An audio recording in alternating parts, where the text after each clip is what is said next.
Who owns the development journey? Is it my manager, my organisation, or me personally? Where does the responsibility sit in relation to this? Let's discuss. Welcome to Leadership is Changing.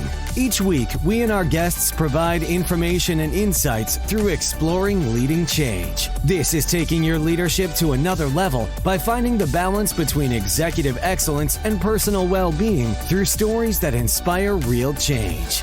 It's time to adapt in our fast-moving world when leadership is changing with your host, Denis Giannoutsas. Hey listeners, welcome to the Ask Denis episode this week. This is where I'm asked a question by our listeners, or I share my thoughts, insights, and experiences with working with many leaders around the globe. It's an interesting question that I get asked: who owns the development journey? Each year, many organizations do a performance review with their employees. Some will then talk about the goals for the next year. Some will talk about you and your development goals and development plan. Your manager and you may talk about this and what you need to develop yourself. Some really good managers, well, they might actually help you set up that development plan. Some may revisit it with you as well on an ongoing basis, but most would get to it at the end of the year, when you get to your performance review at the end of the year, and review to see if you did anything with the plan.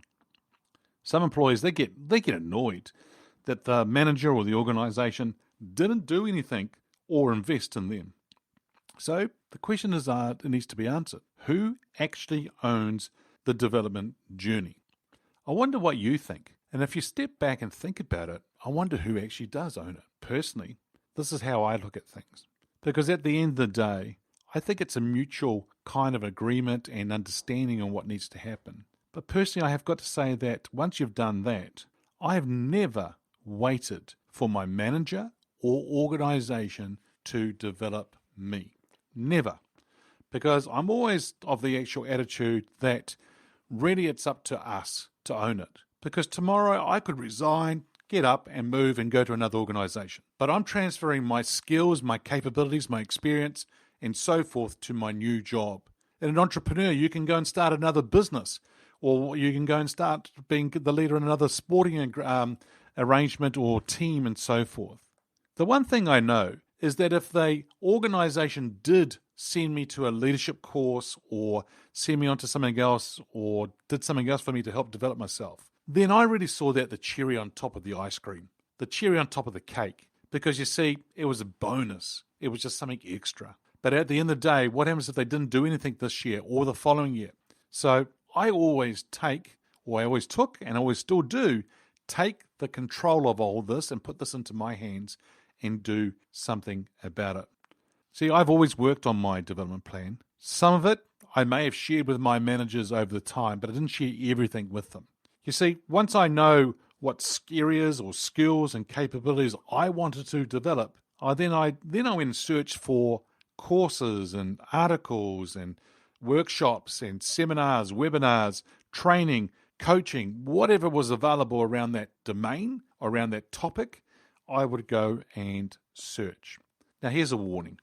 Here's a caution. Be careful, because there's people out there today that share a whole lot of stuff online. Make sure that you're going to select the right thing for you. Now, notice what I said. Make sure you select the right thing for you. I didn't say procrastinate and don't make a decision, because I think that's wrong. You need to make a decision and go for it and choose something. Now, I'm not saying that you need to do all of this or do your own development plan and invest in yourself. I'm not saying what I'm about to say. I'm not saying you have to do this, but this is what I've done. I've invested thousands of dollars into Denis, into the DG Incorporated brand. You see, because I'm a brand. You're a brand. Whatever you do in your career and where you want to go, you are a brand.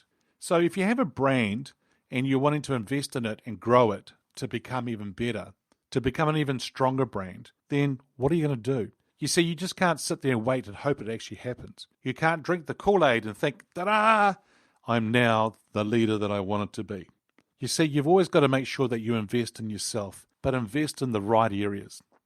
The other thing that's really important is that you make sure you get the right people around you, whether it's from a mentoring or a coaching or the courses you're going to, or people you just share things with and you talk on a regular basis about things.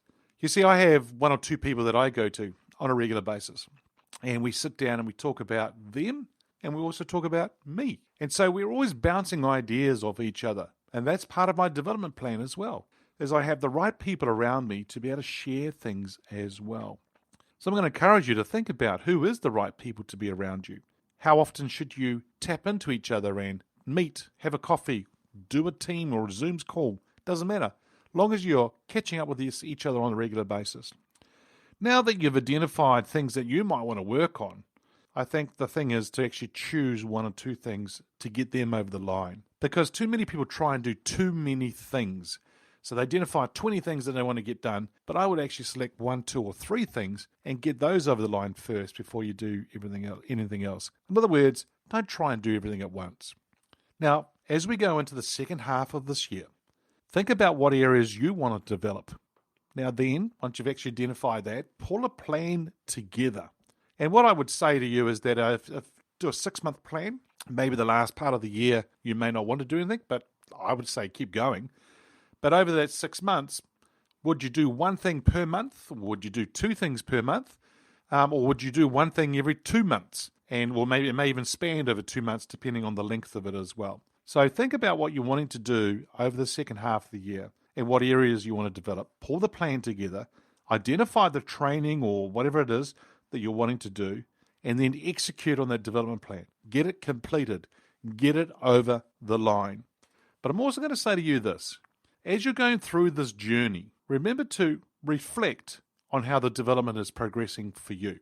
Because sometimes we might start something and we may need to adjust. We may need to adapt and do something else differently depending on how things are going.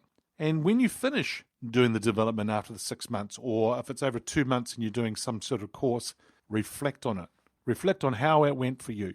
Reflect on what could have been done better, and reflect on what will you now do differently around it. But also reflect on what you learned and then how you can apply that to the workplace. I see many organizations doing workshops and leadership development stuff and that, but there's one thing that's missing, and that is doing 1, 2, or 3, 4, 5, 6 kind of coaching sessions with a coach at the end of doing some kind of course to help you implement things back into the workplace. It gives it more meaning. It gives it more value if you can do that and work with somebody who's actually going to be able to help you do that. So it's always important to reflect. Then go back to your plan and focus on selecting something else that you might want to focus on. So I've done that one, tick, it's done, and I've learned so much and I'm implementing things and things are going well. All right, now it's time for me to identify something else that I might want to develop. Listeners, at the end of the day, you own your development. It's your career. It's your life. It's your business. You choose what you want to do based on the areas identified. And maybe you have got some guidance from some people as well that will help you along that development plan. All I know is this, it is a journey. Have fun identifying the areas to develop and pull together and execute your plan. Listeners, thanks for tuning in. Thank you for listening to this episode of Leadership is Changing with your host, Denis Giannoutsas. Each week, we and our guests provide information and insights through exploring leading change, inspiring executives and leaders to adapt and lead a bigger game in a fast-moving world.